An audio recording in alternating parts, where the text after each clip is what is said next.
겨울왕국은 지금까지 만들어진 디즈니 애니메이션 가운데 가장 동성애가 노골적으로 표현된 작품이다. 2세대가 가기 전에 블로그에선 영화 겨울왕국 속에 숨겨진 동성애 코드라는 글을 올린 뒤 댓글 쓰기 기능을 차단해야 할 만큼 많은 비난의 글들이 올라왔었다. 그중 대부분은 근거 없는 자료들을 가지고 자매의 사랑을 주제로 한 순수한 가족 영화에 동성애라는 낙인을 찍어 놓았다는 비난들이었다.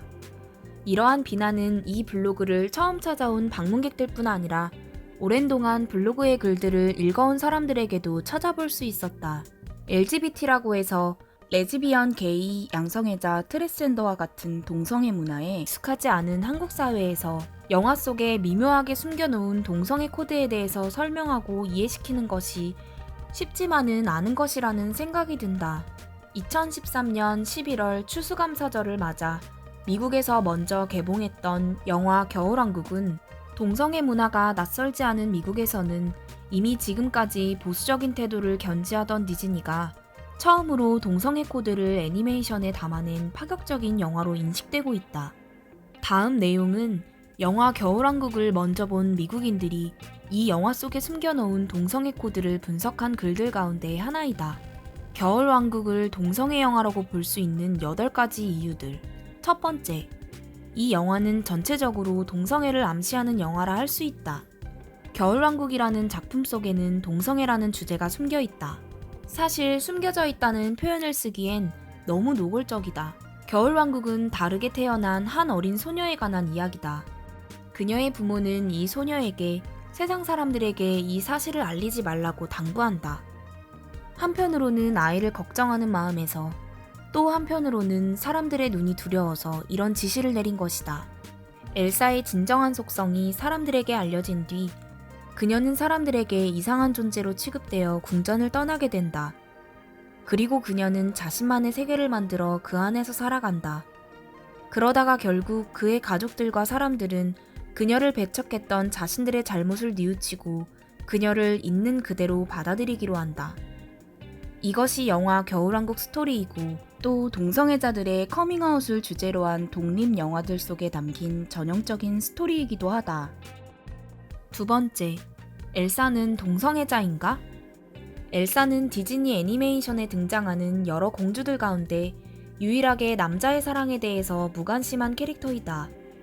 물론 혼자 살아간다고 모두가 동성애자인 것은 아니지만 지금까지 디즈니 애니메이션에 등장하는 다른 모든 공주들이 남자들의 사랑에 대해 큰 관심을 보여왔던 점을 생각해보면 엘사는 확실히 다른 캐릭터라 할 수 있다.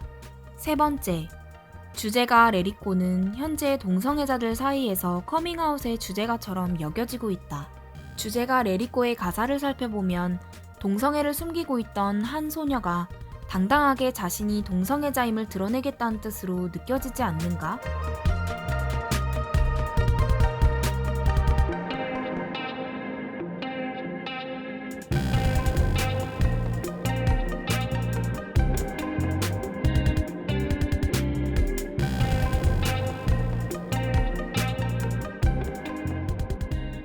네 번째, 영화 속 남자 주인공의 목소리를 연기했던 조나단 그로프는 공개된 동성애자이다. 크리스토퍼의 얼굴이 목소리 연기를 한 동성애자 조나단 그로프의 얼굴을 쏙 빼닮은 것을 알 수 있다. 공개적으로 동성애자임을 밝힌 영화배우가 공주와 사랑을 나누는 남자 주인공의 목소리를 연기했다는 것이 뭐 그리 큰일인가 하겠지만 이는 지금까지 디즈니 영화에서는 전례가 없는 일이다. 남자 주인공 크리스토퍼와 안나의 정상적 사랑은 결국 이루어지지 않는 것이라는 암시인가? 다섯 번째, 오큰이 남편을 가진 것으로 묘사되고 있다. 겉모습과는 달리 오큰의 말과 행동은 동성애자들을 연상시키고 있다. 그가 가족이 있다고 언급한 사우나 안에는 건장한 남자와 내 아이들이 사우나를 즐기고 있다. 동성애자를 연상시키는 상점 주인 오큰이 사우나 안에 있는 내 가족들과 근육질의 남자를 가족이라고 언급하는 장면이 등장한다. 물론 이 장면은 사우나 안에 있는 사람들이 가족들이라는 의미로 해석될 수도 있다. 하지만 겨울왕국의 원작자인 안데르센의 모국 덴마크는 이미 1989년에 동성결혼이 합법화된 것임을 기억할 필요가 있다. 그들을 동성애 가족이라고 해도 동화의 배경이 되고 있는 덴마크에선 하나도 이상할 것이 없다는 뜻이다. 6번째, 왕과 왕비는 전형적인 동성애 혐오자로 묘사되고 있다. 엘사와 안나의 부모인 왕과 왕비가 못된 부모라 말할 수는 없을 것이다. 그들은 자녀들을 사랑하고 있고 그들을 방치하지도 않았으며 엘사의 숨겨진 능력을 교정시키려 하지도 않는다. 그들은 엘사가 다르게 태어났다는 사실을 거리낌 없이 말하고 있다. 하지만 엘사에 대한 그들의 행동은 동성애를 혐오하는 부모들의 전형적인 모습을 보여주고 있다. 그들은 세상을 얼게 만드는 능력을 가진 엘사에게 항상 숨겨라, 느끼려 하지 말아라 라는 말을 반복하고 있다. 이는 동성애 성향을 가진 아이를 염려하는 부모가 자녀들에게 하는 전형적인 충고인 것이다. 7번째, 영화의 원작자인 안데르센은 양성애자였다.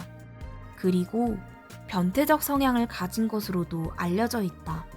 안데르센은 양성애자였을 뿐 아니라 변태적 성향을 가진 사람이기도 했다. 그는 자주 자위행위를 했는데 그럴 때마다 느낌을 기록한 일지를 남겼다.